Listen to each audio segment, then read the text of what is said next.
So today, lads, we're going to be talking a little bit about one of the clips from Al Duncan. And obviously, look, we got to talk about just this as a totality, why the reaction has been to the way it is, because I actually don't think what Al Duncan has said is wrong.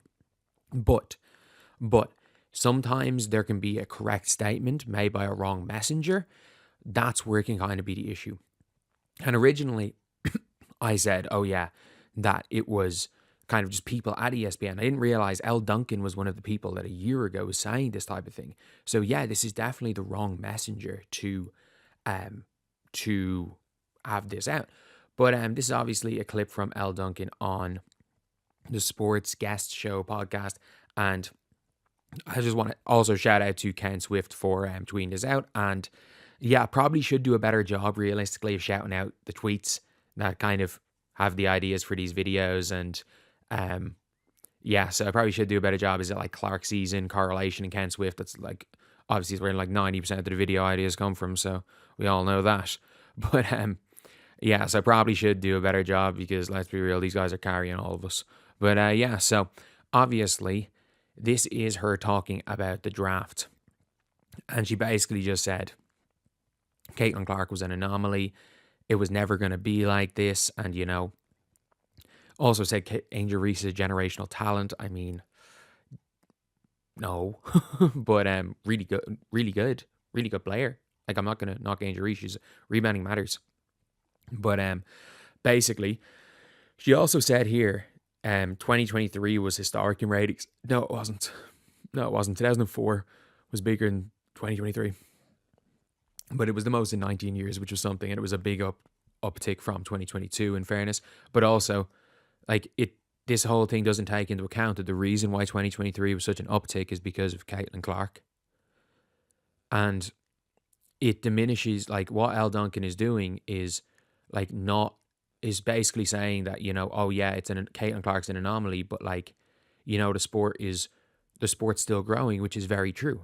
Which is very true, but the sport is growing because of that anomaly. And it's not just Caitlin Clark. Like, we've all seen that way the sport's growing, and it's growing in probably the best way possible in reality. But they don't want to, and because there's so much weird stuff like this being said. And by the way, this is why. By the way, the Caitlin Clark fans are like, why are you not comparing ratings? Why are you diminishing this? Is because this is from L Duncan's own show during the season. Let's take a look.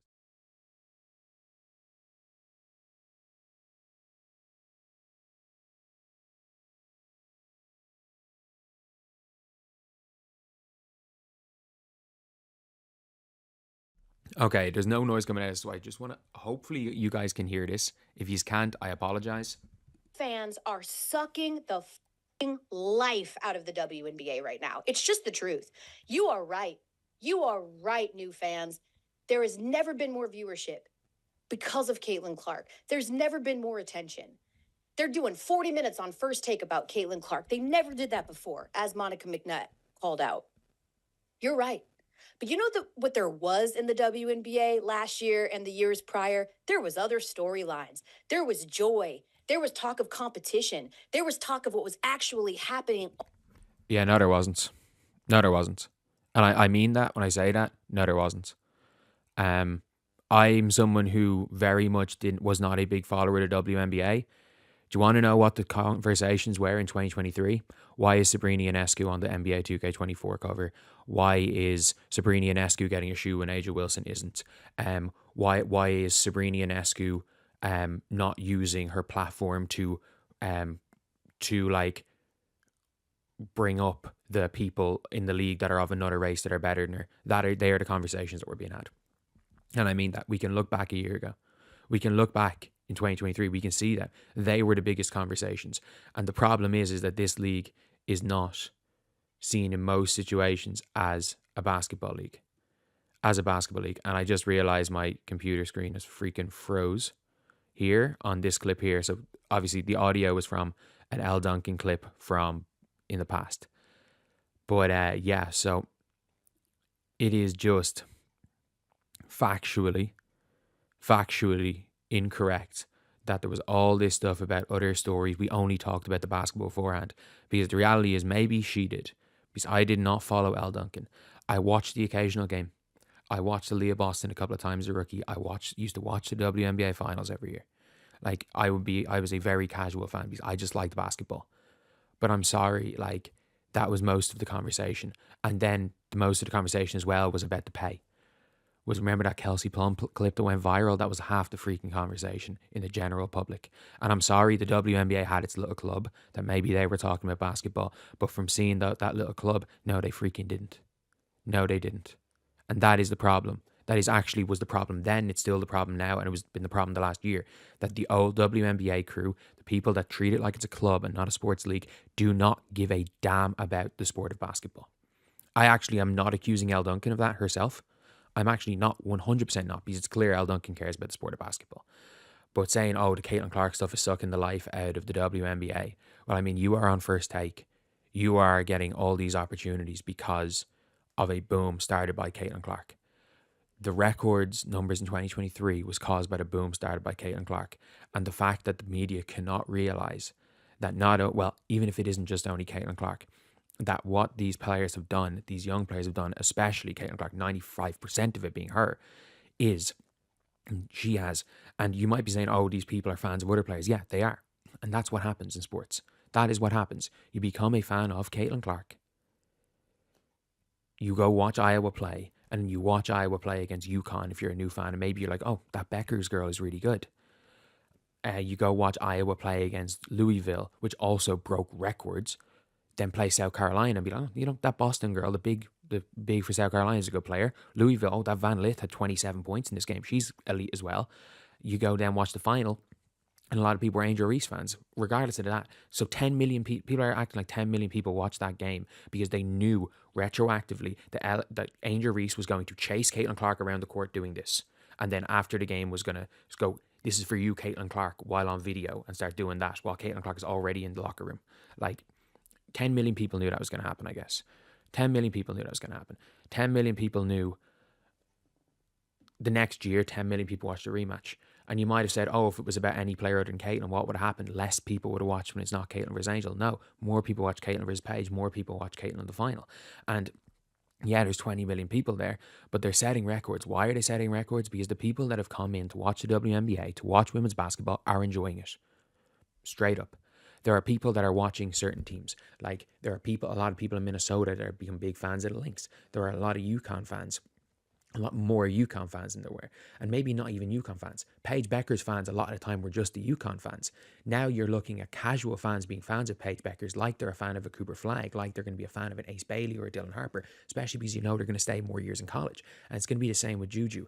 Whereas, like, if you are a fan of Juju in college, you're going to follow Juju to the WNBA, and it's the first time Caitlin really, especially because how good Caitlin was, and to a lesser extent how good Angel was, it's the first real time that there have been fans following players directly over. It is the first time that has happened. So yeah, we can be completely honest. We have to be here. That what Elle Duncan said was just completely out of line a year ago. What she's saying right now is actually completely correct. It is completely correct that there's no point in measuring on 2024 because that's never going to happen again. But to remove the context that the reason why 2025 is so big is partially because of what happened in 2023, what happened in 2024 in college ball, that more people got into it to watch a specific player play and they stayed. Like, that's not a knock on the sport. Who gives a flying FUCK why a player gets brought in? The problem is the media have done so much time blaming that player, blaming new fans, that ironically all they've done is either turned off a lot of new fans, because the media itself, I actually think, is a reason why there wasn't, not more obviously than Caitlin Clark's year, but the media itself probably drew and ran off 200,000-300,000 people minimum from watching the draft this year, because people that just enjoyed women's basketball just got put off by the entire thing. It's at least a couple of 100,000 people that would have just stayed. And the media have effectively, like, almost indoctrinated people into this, I'm only watching Caitlin Clark, it's Caitlin Clark versus the WNBA. Because the media have not I've decided not to actually talk about the real thing. The real positive story about this is that, yeah, Caitlin Clark is the biggest thing. But what has now happened is, because I actually do enjoy the product. I think in general it's a pretty good product. I enjoy the games. I enjoy watching basketball. I think a lot of people do enjoy watching basketball. Is that so many people have stayed. Even if we're looking at it as a percentage of people that just watch Caitlin Clark, you could argue it's a really low percentage. But if you look at it as a percentage of the people that were there pre-Caitlin Clark, it's a huge percentage, plus 100%. Plus 200, 300% in some situations. And the sport is only growing with the new stars coming up through college. And again, none of this happens without a triple-double, 40-point triple-double from Caitlin Clark against Louisville, 40 points against South Carolina, the LSU game, the following year, 41.12 assist game from Caitlin Clark. Caitlin Clark beating UConn. The South Carolina game where Caitlin had 18 in the first quarter. Camila Cardoso killed them. Raven Johnson, a fantastic job on her later on in that game. And then the historically great rookie year. None of what's happening now happens without that sequence of events.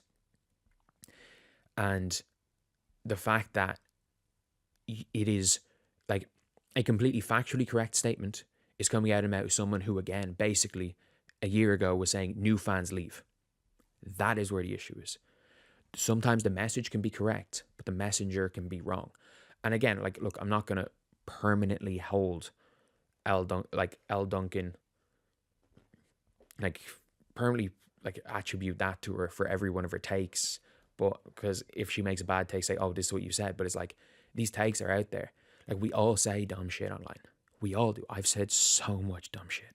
Like, I said that Caitlin and Leah could never work with each other a year ago. I'm completely wrong with that. But it's like, it's almost like the message is in a, well, obviously this is what we're doing. Caitlin's just an anomaly. Let's ignore Caitlin. When a year ago, you were basically saying, we want Caitlin gone. And the reality is that you're talking about the growth, about this being this great thing, but that growth does not happen without number 22 from Indiana. And only a year ago, you're effectively saying, we want all of her fans gone. And I'm not joking when I say this. 400,000, 500,000, 600,000 of those viewers of the draft this year were people that would not have watched that draft if it wasn't for people that became fans of Caitlin Clark and then became fans of the WNBA and college basketball through that. So the growth doesn't happen without her. She's not just an anomaly. She's the damn face of women's basketball. She's the damn face of basketball right now. But anyway, yeah, that's the video. Obviously, a little bit of a lower voice. It is 3:17 a.m. It could take me literally, where I am right now, I'm not joking when I say this, it could literally take me an hour to upload this video. So like today, I've just literally been, I bulk recorded like 4 videos at like 12 o'clock in the day. It took me just to upload those videos. It took me to like 6 p.m. And as soon as those 3 videos got upload 1 on the hour, recorded 3 more. And it was like, just been releasing them on the hour. So I have no idea when this video is going to get out. But anyway, I will see you guys. And also shout out to Ken Swift, the Twitter account, for sharing this, which is where I obviously got this from. Anyway, yeah, I'll see you guys.